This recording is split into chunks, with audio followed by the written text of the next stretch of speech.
Hi, my name is Anita Nowak, and I'm the author of this book. Welcome to Season 11 of Purposeful Empathy, a show that is dedicated to amplifying the voices of people from across the globe who understand that the world needs more empathy and are doing something about it. Thanks for watching. Enjoy the show. Welcome to a new episode of Purposeful Empathy. Today I'm joined by Dr. Nimish Biloria, who is an architect and emergent technologies and design specialist and an associate professor at the University of Technology, Sydney. And it's for him 7 a.m. in the morning and 4 p.m. for me on the night before. And I just asked him about that building behind him, and it's a legitimate building, not just a mock-up that we're looking at. We'll talk more about that in a second. Dr. Biloria studies empathic environments. In other words, the study of human interaction, human environment interaction. And he has led multi-scalar transdisciplinary projects across Europe and Asia, Australia, that include architecture, smart cities, urban informatics, sustainable mobility, social robotics, and tangible and embedded interaction, with a primary focus on enhancing our health and well-being. Welcome to the show, Nimish. I'm glad to be here. Thanks a lot. Oh, it's so cool to have this conversation, because on my podcast, over 120, I think, maybe more at this point, guests, I've never had a conversation about the empathy and urban planning, urban design. I'm very excited about this conversation, and I can actually thank a member of my staff, Kat, who studied urban planning and brought you to my attention. So I think there's a lot to unpack, because there's a lot of words in your bio that I didn't really understand. It's not my lane. So what do you mean by empathic environment, and what is the connection to human environment interaction? Teach us, please. So there's a bit of a history actually behind how I ended up coining the term empathic environments. I mean, it also connects with my earlier jobs actually, which I was I was an assistant professor at the TU Delft in the Netherlands for almost 13 years or so, where my primary purpose was actually to deal with the real-time sensing and actuating of physical environments. So the idea of understanding how the human body actually operates in space, and the idea of, let's say, even psychologically, let's say, what I'm thinking, what I'm feeling, and accordingly how my spaces should actually start connecting with me. So one of the central concepts from there actually was that idea of dissolving this whole idea of a subject and object kind of correlations that we establish between, let's say, architectural space, which is almost always objectified and seen as an entity that was built and now we just simply inhabit it. And I wanted to sort of oppose that idea and say, well, what if the space that we inhabit is also a subject in its own right, right? And therefore has the ability to understand me, and I have the ability to understand the space. And technology sort of somehow became the glue which was trying to make this possible through the abilities of sensing, through the abilities of machine learning, and through the abilities of actuating space itself. So, for instance, the idea of, let's say, me being unable to actually sit at a particular portion, at a particular height, the tables and the chairs could actually understand this particular movement, could augment itself in order to make me feel more comfortable and more blessed. But then on the other hand, what actually happened was when I moved to Australia, I started actually looking back into this idea of what that real-time interaction between this subject sort of a relationship implies for me. And I started getting more and more involved in that domain of urban health and well-being, and therefore understanding and looking at the built environment more critically, right? And from there came that idea, well, what if this real-time interaction is translated into another mode, which is the mode of empathy, which is the idea for me to understand what somebody else is feeling. And similar concept is applied to the other person as well, in this case being the architectural space itself. And from there actually came this whole notion of why human environment interaction is actually so critical in understanding the built environment and shaping the concept of empathy itself. So in a sense, basically, we're still looking at human social systems and we're looking at the natural ecosystems, but this constructed sort of nuance of the built environment is something that we have created for ourselves, right? And therefore, the idea of how these three entities can actually become almost one, share with each other, not only in terms of the state that they are in, but also in terms of the kind of qualities that they would like to actually produce in each other. And therefore this whole notion of empathic environments was actually born about. So I mean, this is something that I had coined when I came to UTS, and I said, well, this is something that I literally want to be dealing with, and which was quite timely as well, to be honest, because now the more I look at scenarios, right, from climate change emergencies to looking at how even humans, that's basically how we are actually almost being dislocated, facing problems of increasing urban heat, looking at how dwindling our natural ecosystems are actually becoming. I think it's high time that we started taking this other perspective where we literally start dissolving this notion of, well, that's an object, I'm a subject. Well, no, it's not. It's basically we are all in it together and we depend on each other very intricately. And I think if we do not show empathy right now, I think it'll be too late for us. So it's really critical for us to embrace this notion of empathy, but from a very different perspective, which is, and technology, like I said, for me personally, it has always been the glue that could actually connect these desperate domains as well. What comes to mind when I'm listening to you talk is I did my PhD in education, and the Yeah. Faculty of Education at McGill has a building up at the top of the campus, and it was designed in the school of brutalism. So I thought that was a joke, but actually there is a design, like some era of brutalism. And I'll tell you what the building looks like. Maybe I'll include a photograph in the final version of our talk, but it's a ugly building full of brick and mortar and like little slats of windows. Like there's no Yeah. natural light at all. And if you think about the irony that people who are going to this faculty care about learning and are True. preparing the future educators to go out into the world, you have to think to yourself, that's crazy. And it's interesting because we just on the pre-call here, I was noticing the building and I wasn't sure whether it was just an image or if it was actually a real building. And you were saying, yeah, it's a real building. And the first 4 floors are devoted to the students.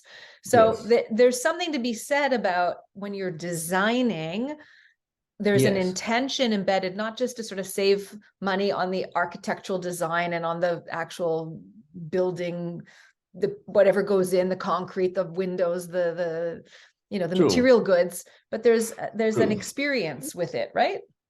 Yes, it is.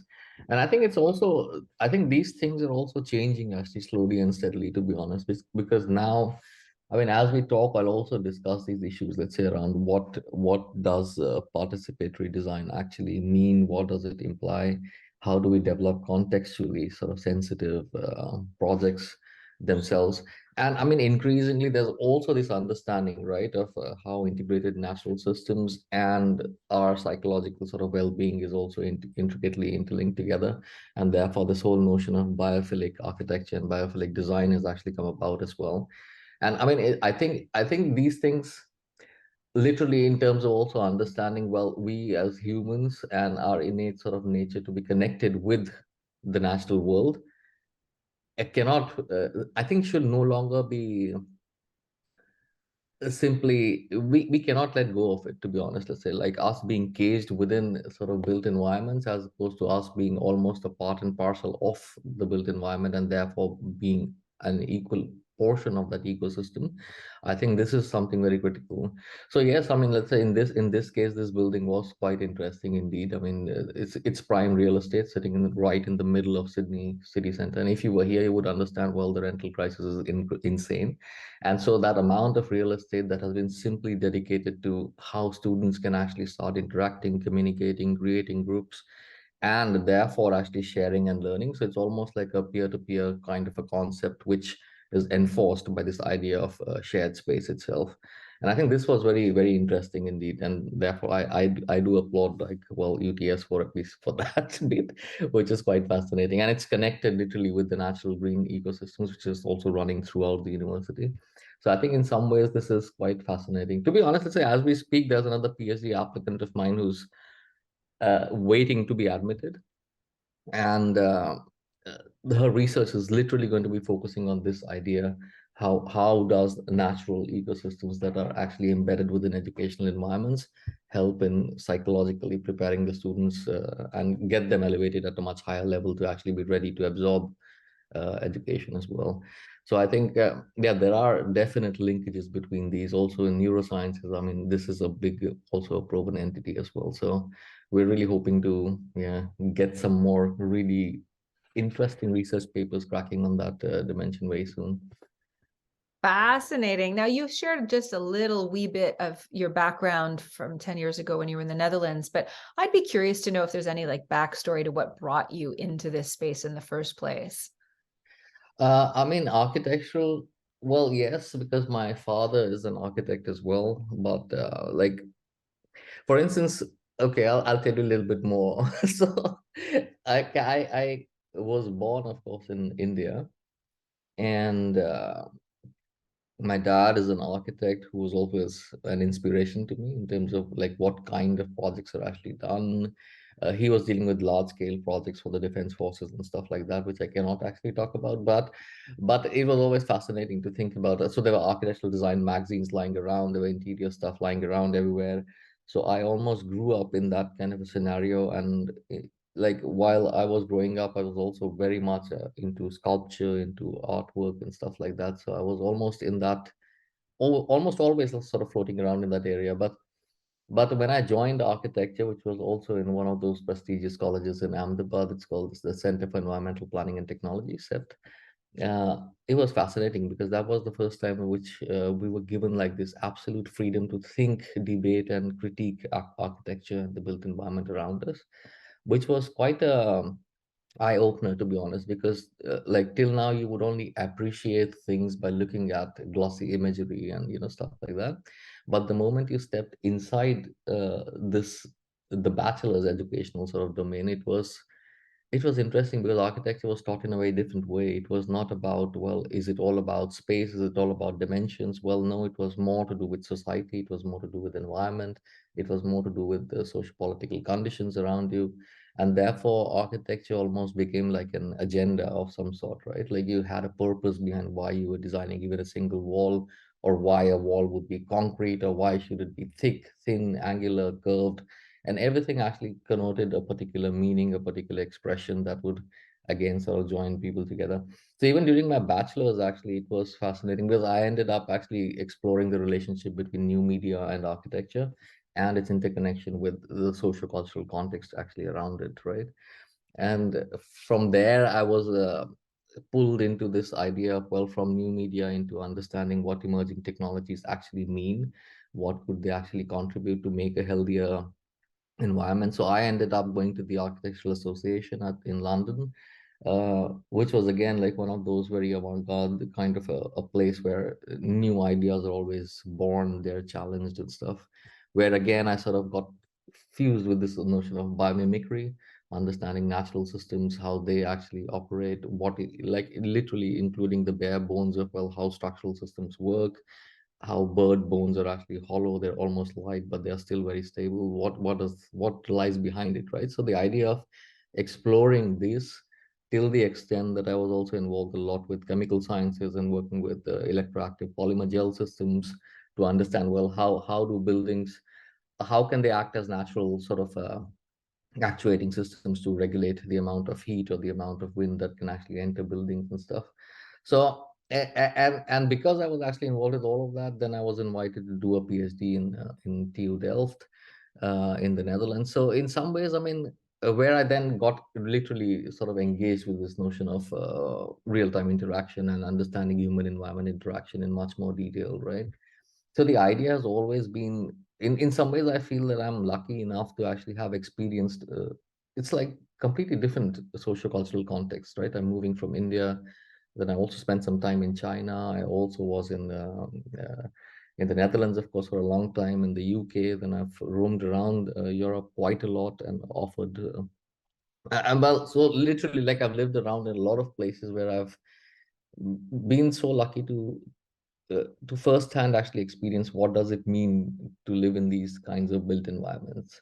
And the more I think about it, the more I feel that these have literally enriched me. Like even in the Australian context, for instance, right now, it's so like just this very basic thing about it, having cyclists actually on the street is a very big issue, right? Because it was never planned this way, as opposed to the Netherlands, where the cyclist is the king. Literally, you cannot even think actually of doing anything to a cyclist, right? Forget about even speeding a car next to a cyclist. So, and this was inculcated in the way they grew. It has positive connotations for health. It has positive connotations for how urban planning is actually conducted, and commuting and all of that stuff, right? So it is all an integrated bundle. But here, like, it is a forced entity. Like, we have to think about this critically. Like, my cycle is still standing here in the garage because I'm too scared to take it out. So so those things are actually uh, I mean, I would say like these small things that we tend to just take for granted are actually the ones that compound and actually become something critical, right? So instead of a car-based culture, like in the US, I was in the US once and I was told not to leave the hotel after 7 p.m. because the areas around were dangerous. And I said, well, I'm not a white guy. I don't really look like, so let me just try to walk. I walked 15 minutes and then there was no pedestrian way at all. So it just vanished. So for me, it was almost like, well, what happened here suddenly? Because and which has direct relationships, right? In terms of how much do you engage people in terms of walking? What is the rate of walkability in that neighborhood? Why is it so? And there are, of course, intricate linkages between how, I mean, I don't know. I just tend to divert quite a lot, but I mean, there are so many intricate linkages between where socioeconomic clusters are within the city and direct sort of interrelations with how government is actually putting in money and pumping in money to actually develop those regions as well. So there are, like, equity becomes a very big issue in this scenario as well, which is again sort of the reason why I always end up going back to the idea of empathy and this notion of how space and place are two different entities, right? And unless and until we have empathy, it is very difficult to imagine this notion of place, which is actually essentially more qualitative. It is something which is ingrained within us, and this our ability to actually take care, nurture, and build environments with whom we are intricately connected. In fact, Montreal has some really good examples of this, right? I was doing some bit of research and I was looking at this whole back alleys of Montreal. There was this massive project, right, running around there. Fantastic example. I mean, and that's, I mean, I would say that's even a better example of thinking about the empathic city itself. It's like a very people-centered kind of a move. People getting together, trying to think about their own backyard, and sort of embracing that idea that, okay, well, how can we think about greenification? How can we think about creating spaces where our children are safe? How can we think about mitigating urban heat, which is actually otherwise plain concrete and actually all the heat emanating from there? So, I mean, I think these are really fantastic issues. And I somehow, I think there was also in this paper that I wrote, I was also arguing for certain, like in Netherlands where I was living, I had an 18th century home there. But what was fascinating about that place was that the street actually became the home rather than your own entity, which was your own home, right? And the government there was so fascinating because they had come up with, there were incentives just saying, okay, there's going to be the Green Street Award, which has to be awarded almost every year, which became a very good incentive for all the neighbors to actually band together. I mean, forget about whether I'm Dutch, I'm not Dutch, it doesn't matter. Like, everyone was together in that effort, right? Till the point we won the Green Street Award 3 times a year.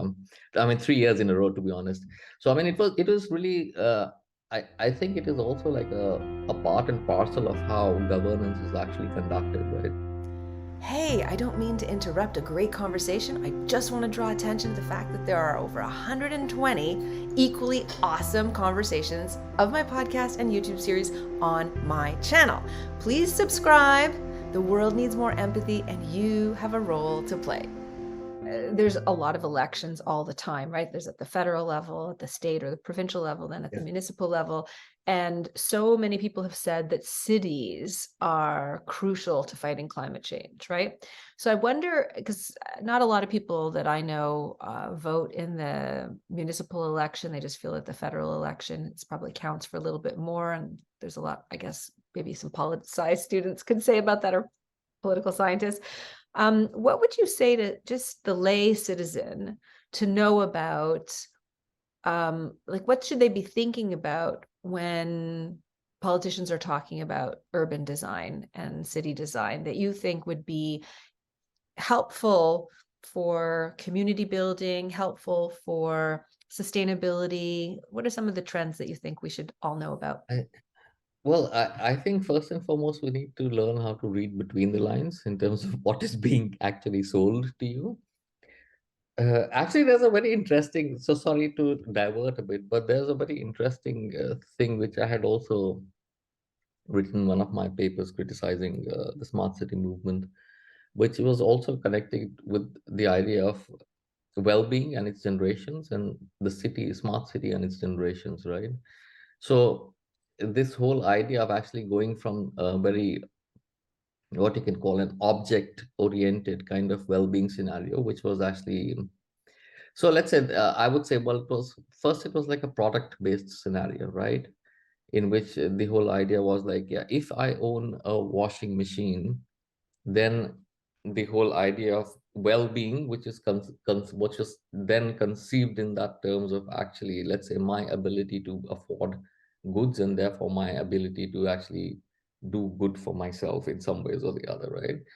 So from product based, now we're actually slowly starting to shift towards this idea of context based urban well-being, right? Because before that came the idea of services oriented well-being, where it was not the product that was important, the services that actually became super critical. And similar changes actually have happened now in the smart city domain as well, right?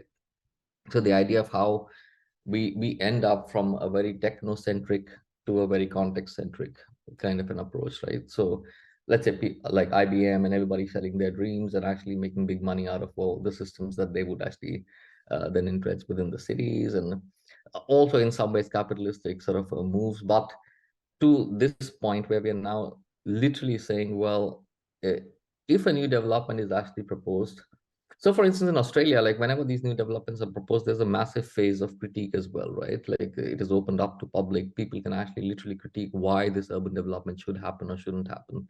But at the same time, I would say people, I think we should also be very conscious of people and who is actually opposing or sort of celebrating those entities, right? Because, for instance, there are also situations where we say, well, uh, and I wouldn't sort of say where, but there are also places where the privileged somehow have this notion that, well, if a public transport entity is actually inserted within this particular neighborhood, that would immediately imply that the immigrants come, right? And there is, of course, correlations between these, right? So the more public facilities that are available, transport systems, well, a more immigrants of society comes in, and literally like this, the areas around the center are actually taken up, and you can see that developmental pattern actually how that also operates, and therefore there is strong opposition coming from a certain, while we all know that public embracing public transport is actually a much better option than actually polluting the earth by simply buying more and more vehicles constantly.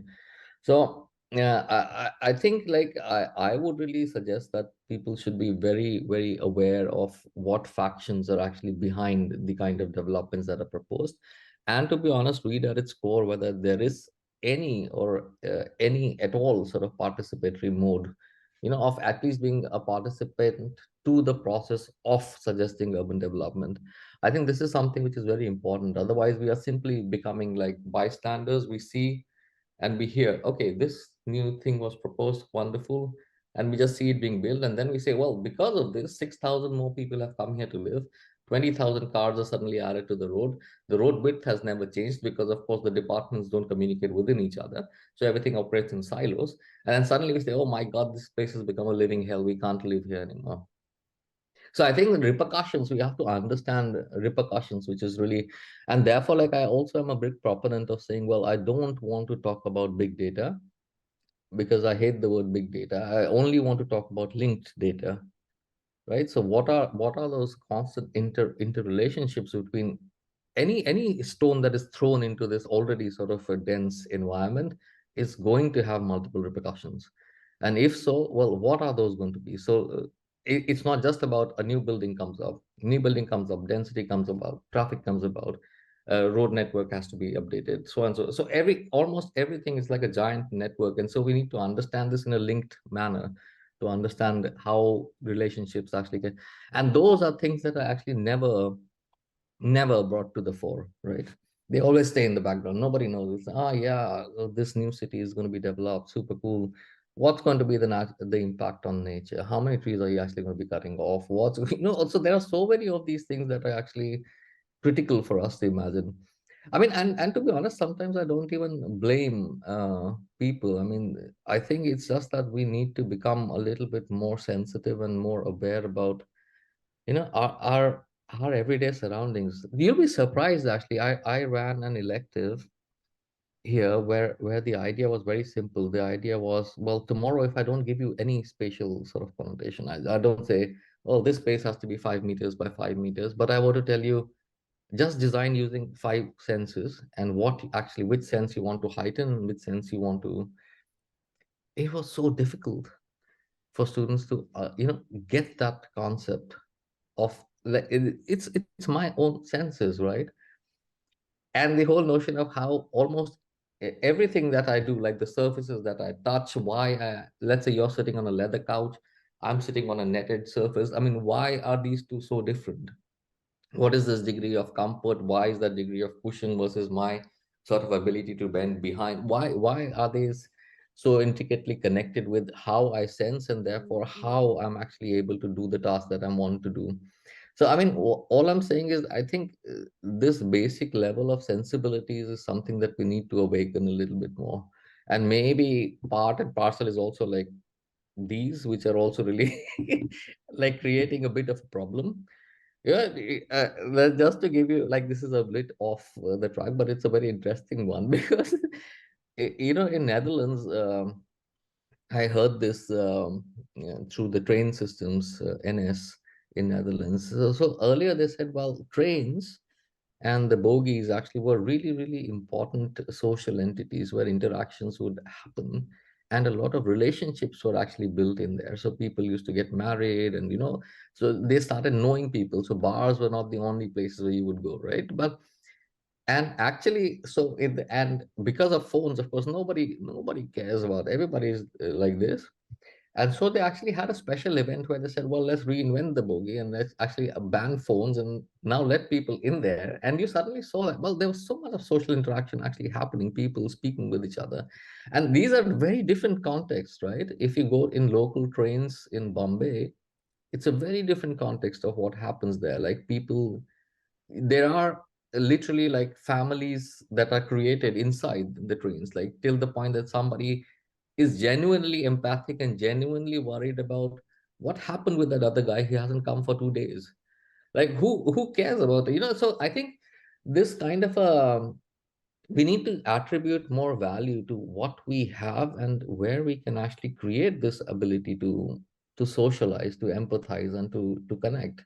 Otherwise, yeah, we everyone tends to drift in their own direction. And I mean, I don't know. Like, maybe I'm old. I don't know, but I mean, this is what I think sometimes, that ultimately we need to get back to who we are, right? We cannot. That's not something we have not become cyborgs already. I mean, we haven't as yet. I sense that you want humans to thrive and that there are ways to design for us to entropy as a community, right? Where Yeah. we are isolated and lonely and unhealthy and unhappy. And then there are ways for us to design for belonging, Yeah. joy, well-being. I mean, I think inclusivity was one big word which I'm also like a big proponent of, because I mean lately I'm also dealing, and let's say right now we are still discussing about neurotypical people, right? We're still not talking about neurodiverse people. And this is like another very big issue. I mean, somehow, what I think is that even if we start actually designing cities from that framework to understand the needs of the neurodiverse and then come up with how cities are actually designed, I think that might already become a very inclusive society, to be honest. let's say right now it's still there's still a lot of yeah, there's still segregation, actually, to be honest, no matter how you look at it, right? From our public transports to actually how we navigate buildings to the built environments. And there's a lot of issues. But I mean, of course, also, I mean, for that point, that's the reason why I was very interested also in this whole idea, even though I don't come from the economics background, but I was really interested in, well, what could be the role of regenerative economics in all of this, right? And the whole idea of actually how do we depart from a neoliberal sort of capitalistic mode of thinking to thinking from a holistic perspective where, well, the agenda is a little bit different, right? How do we start looking at regenerating capital assets, which are actually then providing goods and services required to contribute towards the well-being? And this is like the fundamental rights, right? How do we look at earth, water, air? I mean, these are all fundamental sort of rights. And unless and until we do think about this, again, like that earlier question that you had, right? So how do people even become aware of what is going to be the impact of something that is coming? And therefore, there is no political will or political say, like a representation in all of this. And I think this whole idea of working with regenerative economics could be super exciting. I mean, we are working already in urbanism and in architecture. We do talk about regenerative architecture. We're looking at regenerative sort of urban models that are again thinking about, well, how a whole cyclic system can actually be put in place where like one's waste becomes somebody else's food. You know, all those kinds of things are actually still now in the making. A lot of people are trying to experiment with this. And I think also, to be honest, I'm a bit tired of the word sustainable because I think it's literally quite an abused word. Almost everywhere, everyone talks about everything is sustainable. But actually, to be honest, if everything was sustainable, then we wouldn't be in the situation we are in right now. And I think things need to happen, like, let's say, and sometimes I also feel that it is also partly because we still dissociate these systems, right? We still say, well, the spatial and the built is one, the economy is one, something else. And I think it's time we really need to think about them as integral, right? Like how can microeconomics and things like those actually start turning around, let's say, the built environment within which you live, right? So I mean, I don't know, it's more like a social support system which then translates into, well, the spatial values, because unless and until I have enough to even eat or drink, I cannot even think beyond like my about the built environment, to be honest. So I think well-being also at that level is really fundamental, to go beyond, let's say, what GDP figures try to tell you, and therefore this is, wow, my state super well-being oriented. Well, I think we need to dive deep down, right? Looking also at qualitative assets of well-being, trying to understand, well, what happiness indexes actually are, what do they imply, and therefore come up with this idea. Well, and I really feel like regenerative economics, I don't know, maybe you come from that background, you would be super interesting to actually discuss this with. But I somehow feel that so I mean, I when I wrote about this, when I did some bit of research, and I was saying, well, so first we need to really break down that boundary. Like we need to go from a siloed sort of mode of thinking to a little bit more systemic sort of mode of thinking. And from a systemic mode, again, I had an issue there where I said, well, systems thinking is very interesting, but at the same time, systems thinking could still be very siloed. And therefore, I said, well, what would a systems of systems approach actually imply? Where we say, well, there are multiple kinds of systems operating within a system, and each system is actually still attaching and trying to actually address a particular issue, may it be social, may it be economic, may it be, and therefore come up with a model which could actually be even more sort of inclusive. In a sense, it could already become equitable, and it is still open, right, to absorb anything and everything that is actually thrown at it. So I thought that could be a very interesting approach if we go from the regenerative economics perspective. And again, so that could be one portion that we could look at. Then the other one could be this move from technology centric to a human centric sort of idea. How do we actually make this shift even possible? And I think regenerative economics literally, if I think about it and if I read what it's actually trying to propose, I think it is essentially very human centric, right? it is still trying to actually propose, rather than focusing on pure like technological capacities that we could actually have. And I think that mode of thinking where we go back to the basics and really think about, well, it's not about shiny real estate. No, it's about the value of the land, the quality of the air that could be, and what are the repercussions. Then we suddenly start looking at things in that direction, right? And we start sort of connoting what are those positive attributes that could possibly come out of this development, and therefore start questioning the other one, right? So I think this, therefore, this human, social, cultural, and intellectual sort of all these kinds of values which will end up enhancing our living capabilities, I think those are the ones that will come about, right? And then of course I said, well, region, if we start thinking that way, then of course we depart, right? We don't talk about self-centered sort of modes of operation, but we start looking at ethics of operation. And so ethical thinking becomes so vital actually in this case, right? Like, and I think ethics is somehow, I don't know, maybe if you might have also witnessed this in your classes, because usually sometimes when there are ethics classes, people do go to sleep. So I mean, but later on in life, we suddenly start realizing, well, actually, why it was so important for us to actually pay attention there, right? Even technology and its use, and what are ethical implications of the use? What does technological democratization actually mean, right? I think all of those things, and then I said, well, so this is one dimension, right, which regenerative economics could actually help us. But then I also said, well, what about the human dimension? And there, again, there is a big challenge, right, where we're trying to say, well, how can we move from, this thinking about from efficiency to this model of sufficiency? What are those essential differences, right? And then again, there's a deep interrelation with regenerative economics when we say, well, what is sufficiency, and how can I describe it as the quality or conditions of being sufficient, uh, to perform the intended task, as opposed to efficiency, which is always trying to actually enhance this idea of, well, the performance of a system, highest rate of performance, right? And I think this is also like fundamental at our core. We need to understand actually where do we say, well, enough is enough, or where do we say, well, is it, I mean, I don't know. There's some innate nature of ours in which we have to actually start thinking about, well, what is this degree of sufficiency? Because efficiency can also result in various rebound effects, right? We've also seen this in the energy markets that play out, right? Like everybody's talking about this notion of, oh, renewables, everything is good. But there's also human tendencies which actually point towards, and this is proven also by research, by saying, well, the more free energy we are getting, the more we tend to use it as well. Yeah, so this, and therefore we still see this statistic going up and up and up and up, like energy use is going up and up. Well, if everybody is becoming renewable, why is it going up and up and up? So there are these very fundamental things that we also need to question, and which goes back to, well, how do we change my own self, right? Like if I need to empathize with the environment in which I live, well, I also need to actually become a participant in that process, right? So how do I start? So I think, I mean, for me, like, so this whole idea of, again, sufficiency and its connection with this notion of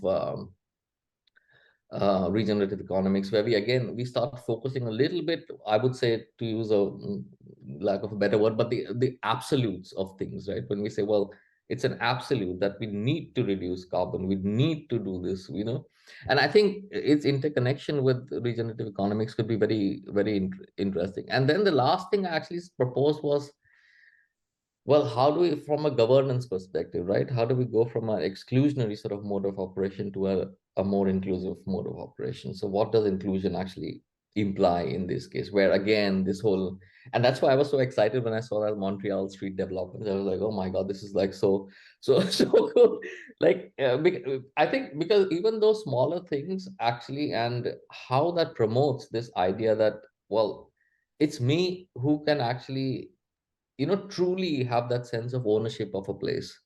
I think this is really critical. It's not about, I have a condo somewhere here, my street name is this. Well, yes, that's a very spatial sort of Google Street View address kind of connotation, right?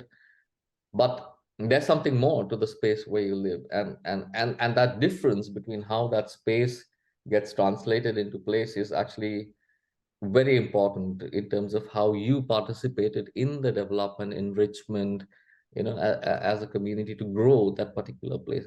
and therefore you get attached, right? Then we say, well, then we move from this notion of what you call like an urban planned development to something which is moving towards social urbanism, where we're looking at like the social logic itself of Belonging. how and Mhm. why these things are developed. Wow. Wow. Wow. Wow. So that is just an enormous amount of um,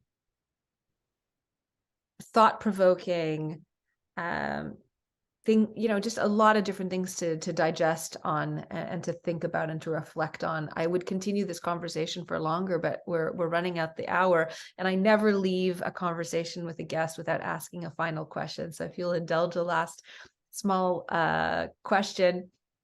Nimish, can you think of a time in your own life when you were on the receiving end of empathy and what that meant for you? Yes. Well, this was well, where should I say this? Well, I've actually done this in the receiving end of empathy, right? Mm-hmm. So, well, but this is also connected with a very traumatic event, to be honest, which was also like when I was studying in Ahmedabad, there was this massive earthquakes that actually happened there. It's one of the biggest earthquakes to hit Gujarat, that state.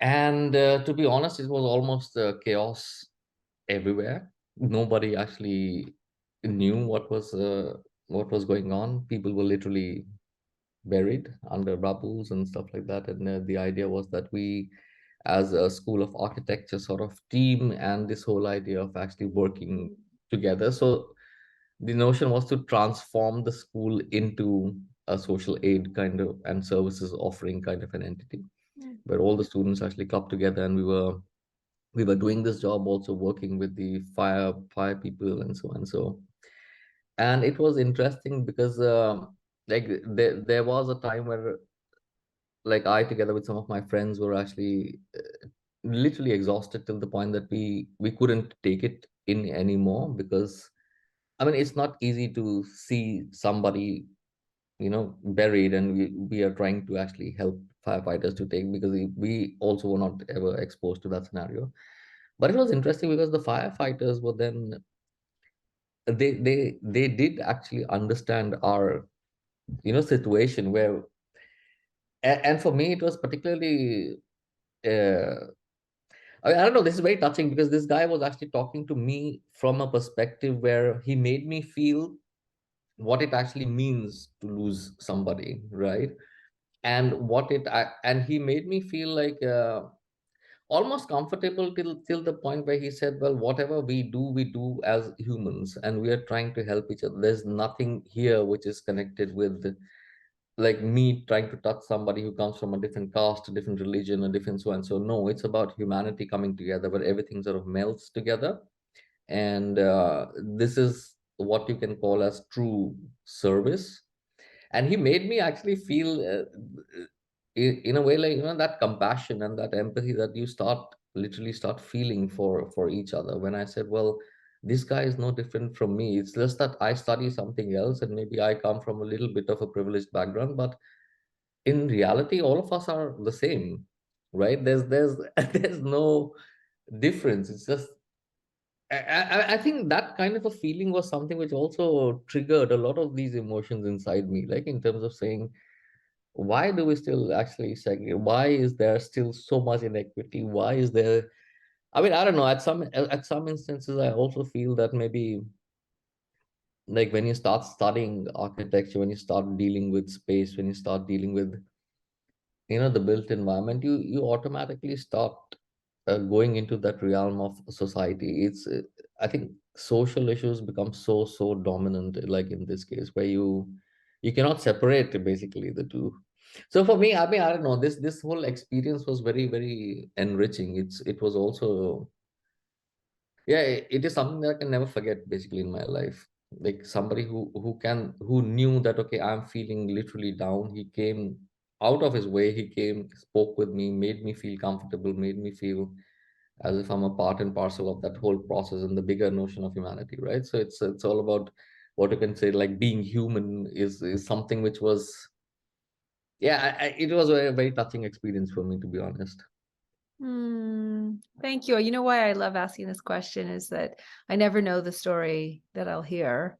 I certainly wasn't expecting to hear about an earthquake in Gujarat, but the idea that someone understood what you might be going through and came over to say a few words to help you kind of, I could just picture his arm on your Yeah. shoulder, hugging you. I think it's just a reminder to us that empathy is available. It's much more accessible than we think, and we just have to turn up the volume.